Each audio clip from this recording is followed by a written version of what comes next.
राधे राधे सभी को।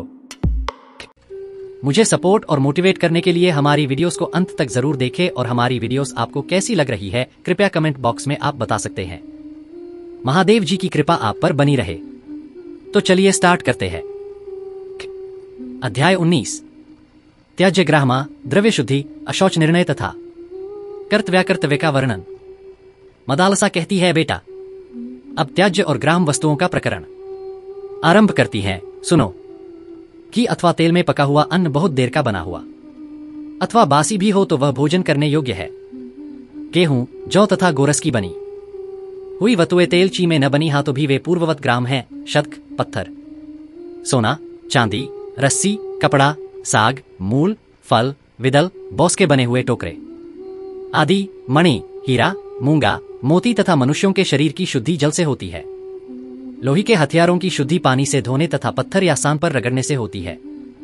जिस पात्र तेल या घी रखा गया हो उसकी सफाई गर्म जल से होती है।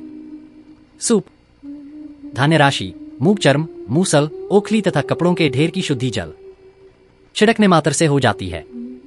वल्कल वस्त्र जल और मिट्टी से शुद्ध होते हैं। तृण, काष्ठ और औषधियों की शुद्धि जल छिड़कने से होती है। भेड़ के उनसे बने कपड़े और केश यदि दोषयुक्त हो गए हों तो उनकी शुद्धि सरसों अथवा तिल की खली और जल से होती है। इसी प्रकार रुई के बने कपड़े पानी और क्षार से शुद्ध होते हैं। मिट्टी के बर्तन दोबारा पकाने से शुद्ध होते हैं। भिक्षम प्राप्त अचर, कारीगर का हाथ, बाजार में बिकने के लिए आई हुई शाक आदि वस्तु, स्त्रियों का मुख, गली से आई हुई वस्तु जिसके गुण दोष का ज्ञान नहीं, ऐसी वस्तु और सेवकों की लाई हुई चीज सदा शुद्ध मानी गई है। जिसके शिशु ने अभी दूध पीना नहीं छोड़ा हो, ऐसी स्त्री तथा दुर्गंध और बुदबुदों से रहित बहता हुआ जल स्वाभाविक शुद्ध है। समयानुसार अग्नि से तपाने, बुहारने, गारियों के चलने फिरने, लीपने, जोतने और सींचने से भूमि की शुद्धि होती है। बुहारने से और देवताओं की पूजा करने से घर शुद्ध होता है। जिस पात्रे बाल या कीड़े पड़े हों, जिसे गाय ने सूंघ लिया हो तथा जिसमें मक्खियां पड़ी हों, उसकी शुद्धि राख और मिट्टी से मलकर जल द्वारा धोने से होती है। तोंबे का बर्तन खटाई से, रोंगा और सीसा राख से और कौसे के बर्तनों की शुद्धि राख और जल से होती है। जिस पात्र में कोई अपवित्र वस्तु पड़ गई हो उसे मिट्टी और जल से तब तक धोए जब तक कि उसकी दुर्गंध दूर न हो जाए, इससे वह शुद्ध होता है। पृथ्वी पर प्राकृतिक रूप से वर्तमान जल जिससे एक गाय की प्यास बुझ सके शुद्ध माना गया है। गली में पड़ा हुआ वस्त्र वायु के लगने से शुद्ध होता है। धूल, अन्न, घोड़ा, गाय, छाया, किरणें, वायु, जल के छींटे और मक्खी आदि सब अशुद्ध वस्तु के संसर्ग में आने पर भी शुद्ध ही रहते हैं।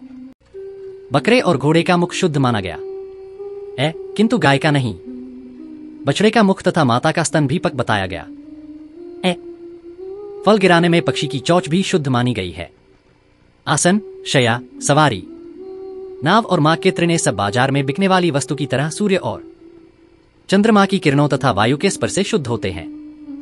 गलियों में घूमने फिरने, स्नान करने, छींक आने, पानी पीने, भोजन करने तथा वस्त्र बदलने पर विधिपूर्वक आचमन करना चाहिए। अस्पृश्य वस्तु से जिनका स्पर्श हो गया हो उनकी रास्ते के कीचड़ और जल की तथा ईंट की बनी हुई वस्तु की वायु के संसर्ग से शुद्धि होती है। अनजान में यदि दूषित अन्न भोजन कर ले तो 3 रात उपवास करे और यदि जानबूझकर किया हो तो उसके दोष की शांति के लिए प्रायश्चित करे। मनुष्य की गीली हड्डी का स्पर्श करके स्नान करने से शुद्धि होती है और सूखी हड्डी का स्पर्श कर लेने पर केवल आचमन करके गाय का स्पर्श या सूर्य का दर्शन करने से मनुष्य शुद्ध हो सकता है। बुद्धिमान पुरुष रक्त, खखार तथा उपटन को न लांधे और असमय में उद्यान आदि के भीतर कदापि न ठहरे। लोक निंदित विधवाखरी से वार्तालाप न करे। जूठन, मलमूत्र और पैरों की धोवन को घर से बाहर फेंके। दूसरे के खुदाए हुए पोखरे आदि के जल में 5 लौंदा गिटरी निकाले बिना स्नान न करे। देवता संबंधी सरोवरों तथा गणना आदि नदियों में सदा ही रनान करे। देवता, पितर, उत्तम शास्त्र, यज्ञ और मंत्र आदि की निंदा करने वाले पुरुषों से स्पर्श और वार्तालाप करने पर सूर्य के दर्शन से शुद्धि होती है।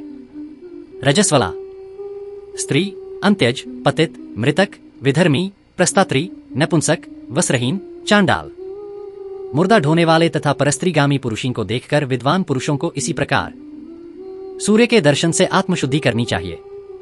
अभक्ष्य पदार्थ, नवप्रसूता स्त्री, नपुंसक, बिलाव, चूहा, कुत्ता, मुर्गा, पतित, जाति भिष्कृत, चांडाल, मुर्द, धोने वाले, रजस्वला स्त्री, ग्रामीण सुअर तथा अशौच दूषित मनुष्यों को छू लेने पर स्नान करने से शुद्धि होती है। जिसके घर में प्रतिदिन नित्य कर्म की अवहेलना होती हो तथा जिसे ब्राह्मणों ने त्याग दिया हो, वह नराधम महापापी है। नित्य कर्म का त्याग कभी न करे। उसे न करने का बंधन तो केवल जन्ना शौच और मरना शौच में ही है। अशौच प्राप्त होने पर ब्राह्मण 10 दिन, क्षत्रिय 12 दिन तथा वैश्य 15 दिनों तक दानहोम आदिकमों से अलग रहे। शूद्र 1 मास तक अपना कर्म बंद रखे। तदंतर सब लोग अपने अपने शास्त्रोक्त कर्मों का अनुष्ठान करें। मृतक को गांव से बाहर ले जाकर उसका दाह संस्कार करने के बाद समान गोत्र वाले भाई बंधुओं को पहले, चौथे, 7वें और 9वें दिन प्रेत के लिए जल देना चाहिए तथा चौथे दिन उसकी चिता से राख और हंडियों का सजवे करना चाहिए। अस्थिश्चय के बाद उनका अनस्पर्श किया जा सकता है। फिर समानोदक पुरुष अपने सब कर्म कर सकते हैं, किंतु सपिंड लोग केवल स्पर्श के अधिकारी होते हैं। जिस दिन मृत्यु हुई हो उस दिन समानोदक और सपिंड दोनों का स्पर्श किया जा सकता है। वृक्ष, सर्प, गौ, दाढ़ी वाले जीव, शक, जल, फौसी, अग्नि, विष, पर्वत गिरने तथा उपवास आदि द्वारा मृत्यु होने पर अथवा बालक, परदेशी एवं परिव्राजक की मृत्यु होने पर तत्काल अशौच निवृत्त हो जाता है तथा कुछ लोगों का मत है कि 3 दिनों तक अशौच रहता है। यदि सपिष्टों में से एक की मृत्यु होने के बाद थोड़े ही दिनों के दूसरे की भी मृत्यु हो जाए तो पहले के अशौच में जितने दिन बाकी हों उतने ही दिनों के भीतर दूसर का भी श्राद्ध आदि कर्म पूर्ण कर देना चाहिए। जन्ना शौच में भी यही विधि देखी जाती है। सपिष्ट तथा समानोदक व्यक्तियों एक के बाद दूसरे का जन्म होने पर पहले के ही साथ दूसरे का भी अशौच निवृत्त हो जाता है। पुत्र का जन्म होने पर पिता को वस्त्र सहित स्नान करना चाहिए। उसमें भी यदि एक के जन्म के बाद दूसरे का जन्म हो जाए तो पहले जन्मे हुए बालक के दिन पर ही दूसरे की भी शुद्धि बताई गई है। लोक में जो वस्तु अधिक प्रिय हो तथा घर में भी जो वस्तु अत्यंत प्रिय जान पड़े उसको अक्षय बनाने की इच्छा रखने वाले पुरुष को उचित है कि वह उसे गुणवान व्यक्ति को दे। अशौच के दिन पूरे हो जाने पर जल, वाहन, आयुध, चाबुक और दंड का स्पर्श करके सब वर्णों की लोग पवित्र हो अपने अपने वर्ण धर्म का अनुष्ठान करें, क्योंकि वह इस लोक और परलोक में भी कल्याण देने वाला है। तीनों वेदों का सर्वदा स्वाध्याय करे, विद्वान बने, धर्मानुसार धन का उपार्जन करे और उसे यलपूर्वक यज्ञ में लगावे। जिस कर्म को करते समय अपने मन में प्रेरणा न हो और जिसे महापुरुषों की सामने प्रकट करने में कोई संकोच न हो, ऐसा कर्म निःशर्क होकर करना चाहिए। बेटा, ऐसे आचरण वाले गृहस्थ पुरुष को धर्म, अर्थ और काम की प्राप्ति होती है तथा इस लोक और परलोक में भी उसका कल्याण होता है। माता से इस प्रकार उपदेश ग्रहण करके राजा ऋतश्वज के पुत्र अलर्क ने युवावस्था में विधिपूर्वक अपना विवाह किया। उससे अनेक पुत्र उत्पन्न हुए। उसने यज्ञों द्वारा भगवानों का यजन किया और हर समय वह पिता की आज्ञा का पालन करने में संलग्न रहता था।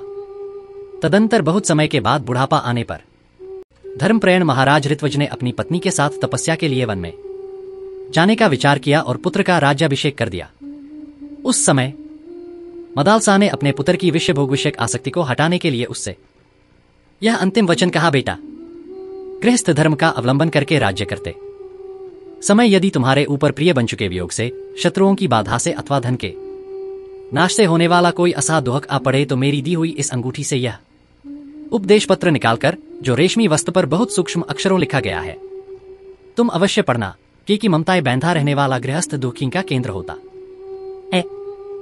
सुमति कहते हैं, यो कहकर मदालसा ने अपने पुत्र को सोने की अंगूठी दी और गृहस्थ पुरुष के योग्य अनेकानेक आशीर्वाद भी दिए। तत्पश्चात पुको राज्य सौंपकर महाराज कुवल्याश और महारानी मदालसा तपस्या करने के लिए वन में चले गए। कृपया करके प्लीज हमारी वीडियोस को सपोर्ट करिए। महादेव की कृपा आप पर बनी रहे। मिलते हैं अगली वीडियो में, तब तक लिए जय श्री राधे।